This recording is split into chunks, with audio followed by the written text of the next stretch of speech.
पिछली कड़ी में आपने देखा निराला की भक्ति रस से संपन्न कविता वरदे वीणा वादनी वरदे की व्याख्या को। आज की इस कड़ी में हम देखेंगे निराला की कविता मैं अकेला की व्याख्या को। तो बिना समय की बर्बादी का आपको सीधे ही वीडियो की ओर लिए चलता हूं। मैं हूं रविशंकर सिंह और आप देख रहे हैं जिज्ञासा द थर्ड आई।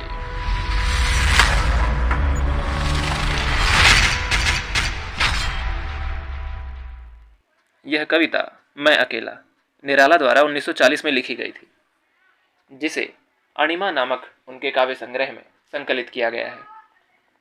शुरू करते हैं कविता मैं अकेला। मैं अकेला देखता हूँ आ रही, मैं अकेला देखता हूँ आ रही मेरे दिवस की संध्या बेला। मैं अकेला देखता हूँ आ रही मेरे दिवस की संध्या बेला।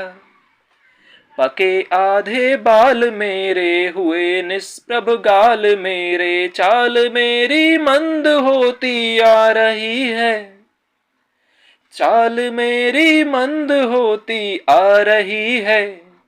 हट रहा मेला मैं अकेला देखता हूँ मैं अकेला। जानता हूँ नदी झरने जो मुझे थे पार करने, जानता हूँ नदी झरने जो मुझे थे पार करने, कर चुका हूँ। हंस रहा यह देख कोई नहीं भेला, हंस रहा यह देख कोई नहीं भेला।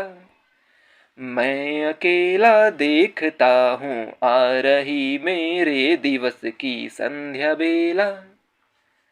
मैं अकेला मैं अकेला।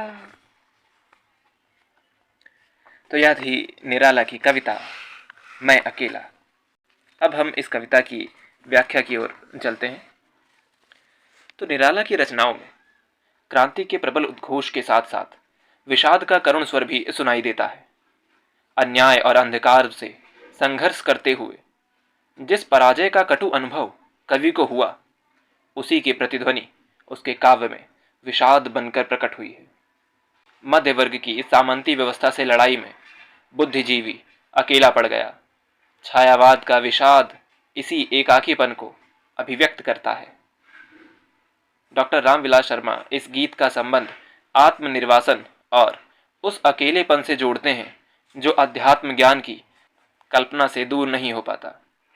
उनके शब्दों में यह अकेलापन बुढ़ापा आने के कारण ही नहीं पैदा हुआ, एक मेला है जो कवि से दूर हटता जा रहा है। कवि के आसपास जो लोग थे वे धीरे धीरे उससे दूर होते जा रहे हैं। इसका कारण उनके जीवन के अभाव और विषमताएं भी हैं।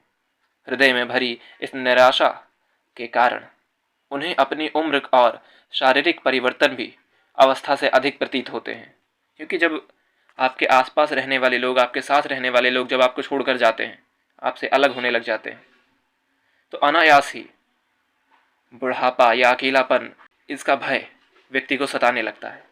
इसीलिए उन्हें अपने जीवन का दिन अस्त होता सा मालूम होने लगा है।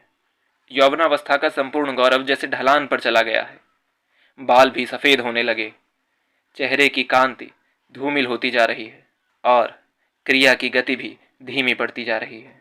और केवल यही सब नहीं बदल रहा है, अब कवि के शब्दों में वह क्रांति का स्वर भी बदलता जा रहा है। जीवन के अवसान समय के नजदीक आकर कवि अपनी वाणी में क्रांति के स्थान पर अकेलेपन का अनुभव करने लगता है। सफलता के दिनों में उसके आसपास रहने वाले सभी लोग उससे किनारा करके जाने लगे हैं। जितना भी संभव था उसने अपनी भरसक प्रयास से सभी को अपने साथ रखने का, अपने आसपास रखने का प्रयत्न किया, मगर अब कोई ऐसी नाव नहीं बची, कोई ऐसा सहारा नहीं बचा जिस पर बैठकर वह अपनी सफलता की यात्रा की ओर आगे बढ़ सकता। अर्थात अब कवि के पास ऐसा कोई सहारा नहीं है, ऐसा कुछ भी नहीं है जिसकी सहायता से वह सफलता रूपी यात्रा को तय कर सकता। इस कविता में कवि के हृदय में व्याप्त निराशा का स्वर स्पष्ट सुनाई देता है। अब हम बात करते हैं इस कविता के मूल भाव की। तो यह कविता निराला ने ऐसे समय में लिखी है जब वे बूढ़े हो चुके हैं और अब उनके नज़दीक, उनके आसपास, उनकी खैर खबर लेने वाला, उनके साथ रहने वाला कोई भी नहीं रह गया है। सभी लोग उनसे किनारा करके दूर हटते जा रहे हैं। कवि इसी विषाद में, इसी तकलीफ में, इसी दर्द में जूझ रहा है जब उसने यह कविता लिखी। यूं भी छायावाद के कवि एकाकीपन, अकेलेपन से अधिक जूझते नजर आते हैं। अब हम देखते हैं इस कविता की विशेष को, अर्थात इस कविता में जो काव्य सौंदर्य है, अब उसे देख लिया जाए। तो कवि की भाषा सरल है, स्पष्ट है, सीधे ही समझ आ जाने वाली भाषा है। तुकांत शैली का प्रयोग कवि द्वारा इसमें किया गया है, जैसे कि मैं अकेला संध्या बेला, रहा मेला नहीं भेला आदि में तुकांत शब्दों का ही प्रयोग है। साथ ही साथ इस कविता में गीता गुण विद्यमान है और अपने जीवन के अंतिम क्षणों का वर्णन करने के कारण इसमें करुण रस भी व्याप्त हो जाता है। इस पूरी कविता में कवि ने अपने जीवन के अंतिम क्षणों का वर्णन किया है। तो यह थी कविता मैं अकेला। अगली कड़ी में हम देखेंगे निराला की एक अन्य कविता दूर अति दूर करो नाथ और इसकी व्याख्या को। तब तक के लिए चैनल को सब्सक्राइब कीजिए, वीडियो को लाइक कीजिए, हमें कमेंट बॉक्स में बताते रहिए आपको हमारी वीडियोस कैसी लग रही हैं और आप किन प्रश्नों के उत्तर देखना चाहते हैं। फिर मिलते हैं, तब तक के लिए जय हिंद, जय भारत।